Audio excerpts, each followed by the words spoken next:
આ નિવેદન ભાજપ અને જેડીયુની ઊંઘ હરામ કરી નાખે એવું છે, કારણ કે બિહારની અંદર નીતિશ કુમારની પાર્ટી જેડીયુ અને ભાજપનું ગઠબંધન છે અને આ લોક જનશક્તિ પાર્ટી પણ એ ગઠબંધનમાં છે. તો ચિરાગ પાસવાને અલગ ચૂંટણી લડવાની વાત કરી અને બધી જ બેઠકો પરથી 243 બેઠકો પરથી ઉમેદવાર ઉતારવાની વાત કરી. બિહારમાં રામવિલાસ પાસવાનના પુત્ર ચિરાગે એક એવું નિવેદન આપ્યું છે જેને કારણે ભારતીય જનતા પાર્ટી અને જેડીયુની ઊંઘ હરામ થઈ જશે એવું લાગી રહ્યું છે. ચિરાગ પાસવાન એનડીએ સરકારમાં સામેલ છે અને લોક જનશક્તિ પાર્ટીના નેતા છે. એમણે બિહારની એક સભામાં જે નિવેદન આપ્યું એ બહુ જ ચોંકાવનારું છે. તો ચિરાગના નિવેદનને કારણે ભાજપ અને જેડીએ અને આખા એનડીએની ઊંઘ હરામ કેમ થઈ શકે એના વિશે હું તમારી સાથે વાત કરીશ. મારું નામ રાજેશ શાહ છે અને તમે જોઈ રહ્યા છો ગુજરાતના સૌથી મોટા ડિજિટલ ન્યૂઝ પ્લેટફોર્મ ખબરછે.com. વાત એમ બની કે રવિવારે બિહારના છાપરામાં ચિરાગ પાસવાન જે લોક જનશક્તિ પાર્ટી રામવિલાસના રાષ્ટ્રીય અધ્યક્ષ છે, એમણે છાપરાના રાજેન્દ્ર સ્ટેડિયમની અંદર નવસંકલ્પ મહાસભાને સંબોધન કરતી વખતે એક જાહેરાત કરી અને એમણે એવું કીધું કે મારી પાર્ટી બિહારની વિધાનસભાની 243 બધી જ સીટો ઉપર ચૂંટણી લડવાની છે.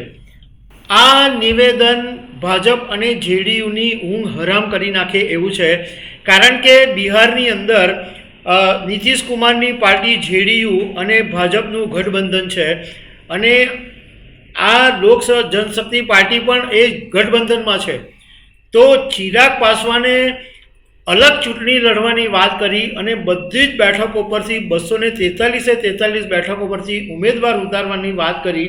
તો એ ભાજપ માટે મોટો ચિંતાનો વિષય છે. આમ પણ બિહારની ચૂંટણી હવે ધીમે ધીમે વધારે ઇન્ટરેસ્ટિંગ બની રહી છે, કારણ કે આ બિહારની અંદર સૌથી મોટું જે પાર્ટી છે એ લાલુ પ્રસાદ યાદવની આરજેડી અને સામે એનડીએ ગઠબંધન છે. આરજેડીની સાથે પણ વિપક્ષનું ઇન્ડિયા ગઠબંધન છે, પરંતુ આરજેડી પોતે જ એકલી બહુ જ સક્ષમ અને પાવરફુલ પાર્ટી છે. હવે એની સામે તાજેતરની અંદર ઓવેસીએ પણ એવી જાહેરાત કરી કે હું ઇન્ડિયા ગઠબંધનના નેજા હેઠળ લડવા માગું છું, પણ જો મને ઇન્ડિયા ગઠબંધન સહકાર નહીં આપશે તો હું મારા ઉમેદવારોને અલગથી ઊભા રાખીશ. હમણાં 3 દિવસ પહેલાં અરવિંદ કેજરીવાલે પણ ગુજરાતમાં વાત કરી કે અમે કોઈ કોંગ્રેસ કે કોઈની સાથે ગઠબંધન કરવાના નથી અને બિહારની અંદર અમે એકલા હાથે ચૂંટણી લડવાના છે. અરવિંદ કેજરીવાલ અને ઓવેસીએ હજુ એ વાતનો ફોડ નથી પાડ્યો કે કેટલી બેઠકો ઉપર એમના ઉમેદવારો ઉતારાશે, પરંતુ ચિરાગે તો ખોલીને કહી દીધું છે કે 243 બધી બેઠકો ઉપર લોક જનશક્તિ પાર્ટીના ઉમેદવારો ચૂંટણી લડશે. હવે ચિરાગ પાસવાને આ સભાની અંદર વાત કરી કે બધા લોકો મને એવો સવાલ કરતા હતા કે શું ચિરાગ પાસવાન બિહારમાં વિધાનસભા લડશે? તો હું આજે સારણની પવિત્ર ધરતી પરથી એલાન કરું છું, જાહેરાત કરું છું કે હા, હું ચૂંટણી લડવાનો છું અને 243 બેઠકો ઉપર ચિરાગ પાસવાન બનીને ચૂંટણી લડીશ. એટલે એનો કહેવાનો મતલબ એવો હતો કે ચિરાગ પાસવાનની વિચારધારા ધરાવતો જેટલા બી ઉમેદવારો છે બધા ઉમેદવારોને ઉતારવામાં આવશે.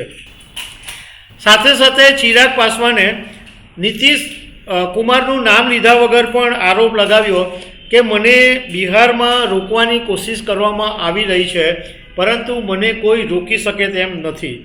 સાથે એમણે તાજેતરમાં હમણાં 2 દિવસ પહેલાં ભાજપના નેતા અને બિહારના જાણીતા ઉદ્યોગપતિ ખેમકાની હત્યા વિશે પણ નિશાન સાધ્યું અને ચિરાગ પાસવાને કીધું કે એવી સરકારમાં ખેમકાની હત્યા થઈ છે કે જેની ઓળખ એક સુશાસક તરીકેની છે. હું આ પાર્ટીને સમર્થન કરું છું, પરંતુ આ ચિંતાનો વિષય છે અને હું ભાગવાની કોશિશ નથી કરતો એવું ચિરાગ પાસવાને કીધું છે. હવે રામવિલાસ પાસવાન આ દુનિયામાં નથી રહ્યા, દિવંગત નેતા છે, પરંતુ રામવિલાસ પાસવાનનું કદ બહુ મોટું હતું. એમનું એક દલિત વોટ બેંકની અંદર એમનું એક જબરજસ્ત વર્ચસ્વ હતું.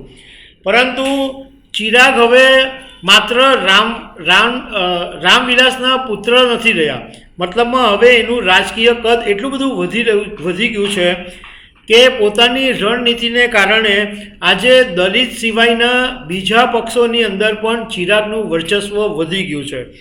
અને ચિરાગમાંની જે હમણાં સભાઓ થઈ રહી છે એમાં લાખોની ભીડ ભેગી થઈ રહી છે અને એને કારણે ચિરાગ વધારે શક્તિશાળી બની રહ્યા છે.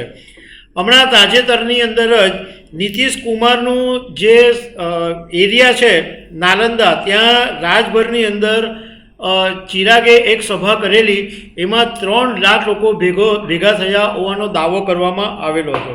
જોકે કેટલાક રાજકારણના જાણકારોનું કહેવું એમ પણ છે કે આ ચિરાગનું એક પ્રેશર ટેક્ટિક છે કે એનડીએ પર પોતાનો પ્રભાવ વધારવા માટે અને પોતાનું કદ વધારવા માટે આ એક પ્રેશર ઊભું કરી રહ્યા હોવાની પણ ચર્ચા છે. તો દર્શક મિત્રો, આવી અનેક વાતો સાથે અમે તમને મળતા રહીશું. Thank you very much.